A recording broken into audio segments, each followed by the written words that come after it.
বিচার বিভাগের স্বাধীনতা সংক্রান্ত অন্তর্বর্তী সরকারের জারি করা ৩টি অধ্যাদেশ রহিতকরণে বিল পাশ হয়েছে জাতীয় সংসদে।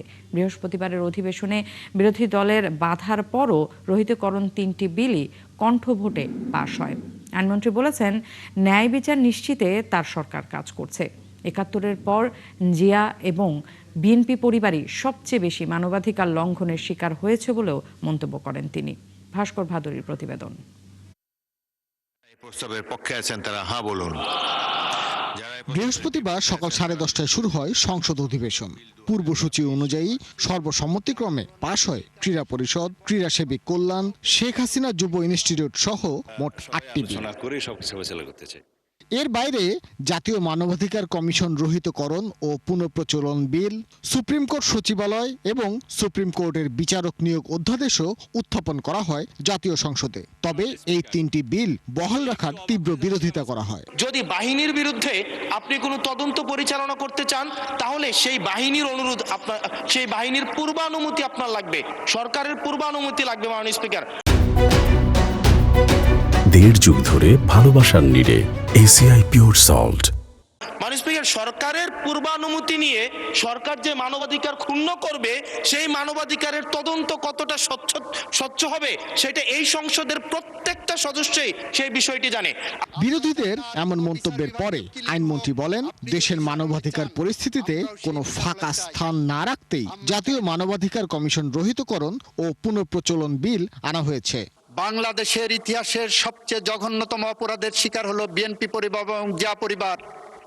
আমাদের সামনে বসে আছেন মানবাধিকার লঙ্ঘনের চরমতম শিকার আমাদের মাননীয় প্রধানমন্ত্রী। আমাদের মানবাধিকার সম্পর্কে বিন্দুমাত্র কোনো পিছুটান নাই মাননীয় স্পিকার। পাল্টাপাল্টি বক্তব্য চলার সময় বিরোধী দলীয় নেতা অভিযোগ করেন, সংসদে তাদের কথা বলার সময় কম দেয়া হচ্ছে। একদিকে 2 মিনিট সময়, এই সময়ের ভিতরে কিছুই বলা সম্ভব না। ডিসেন্ডিং কেন দিলেন, তার প্রেক্ষাপট কি হওয়া উচিত, এই বিষয়গুলো তো বলার সুযোগ না দিলে আমরা একদিকে 2 মিনিট পাচ্ছি, অন্যদিকে আনলিমিটেড টাইম দেওয়া হচ্ছে যারা উত্থাপন করছেন তাদেরকে। তাইলে ডিবেট কোথায়? আমরা তো কোনো ডিবেট দেখছি না এখানে। সেই ডিবেটের সুযোগ যদি না থাকে, মাননীয় স্পিকার, এখানে বসে আমাদের লাভ কি? সুপ্রিম কোর্টের বিচারক নিয়োগ অধ্যাদেশটি কার্যকর না করা নিয়েও বিরোধিতা করেন এনসিপি নেতা আক্তার হোসেন।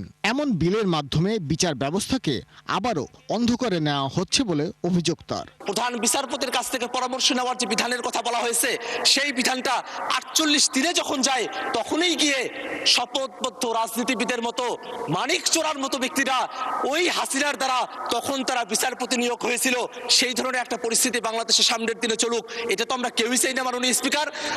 জবাবে আইনমন্ত্রী বলেন, ন্যায় বিচার নিশ্চিতেই কাজ করছে সরকার। আপনি যে বিচার বিভাগের মানদণ্ড চান, আপনি যে বিচারালয় চান, আমরাও সেই বিচারালয় চাই। আমরা চাই না বাংলাদেশে আর কোনো মানিকের জন্ম হোক, আমরা চাই না বাংলাদেশে আর কোনো খায়রুল হক গজায় উঠুক। বিচার বিভাগ সংক্রান্ত অন্তর্বর্তী সরকারের জারি করা অধ্যাদেশ রহিতকরণে এই 3টি বিলই বিরোধীদের আপত্তির পরও কণ্ঠভোটে পাস করা হয়। যারা এই প্রস্তাবের পক্ষে আছেন তারা হ্যাঁ বলুন, যারা এই প্রস্তাবের বিপক্ষে আছেন তারা না বলুন। আমার মনে হয় ভাস্কর ভাদুরী, ৭১, ঢাকা। অতএব সংসদ